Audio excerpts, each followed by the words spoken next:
নন্দলাল। কবি দ্বিজেন্দ্রলাল রায়। নন্দলাল তো একদা একটা করিল ভীষণ পণ, স্বদেশের তরে যা করেই হোক রাখবেই সে জীবন। সকলে বলিল, আহা হা, করো কি নন্দলাল? নন্দ বলিল, বসিয়া বসিয়া রহিব কি চিরকাল? আমি না করিলে কে করিবে আর উদ্ধার এই দেশ? তখন সকলে বলিল, বাহবা বাহবা বাহবা বেশ। নন্দের ভাই কলেরায় মরে, দেখিবে তাহারে কেবা? সকলে বলিল, যাও না নন্দ, করো না ভাইয়ের সেবা। নন্দ বলিল, ভাইয়ের জন্য জীবনটা যদি দিই, না হয় দিলাম, কিন্তু অভাগা দেশের হইবে কি? বাঁচাটা আমার অতি দরকার, ভেবে দেখি চারিদিক। তখন সকলে বলিল, হা হা হা, তা বটে ঠিক।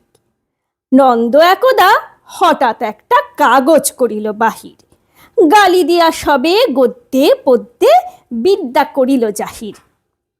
করিল ধন্য দেশের জন্য, নন্দ খাটিয়া খুন, লেখে যত তার দ্বিগুণ ঘুমায়, খায় তার 10 গুণ।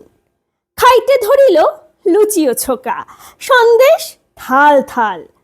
তখন সকলে বলিল, বাহবা বাহবা নন্দলাল।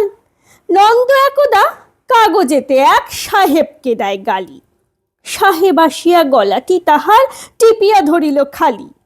নন্দ বলিল, আহা হা, করো কি ছাড়ো না ছাই? কি হবে দেশের গলা টিপুনিতে আমি যদি মারা যাই? বলকা বিঘত নাকে দিব ক্ষত, যা বলো করিব তাহা। তখন সকলে বলিল, বাহবা বাহবা বাহবা বাহা।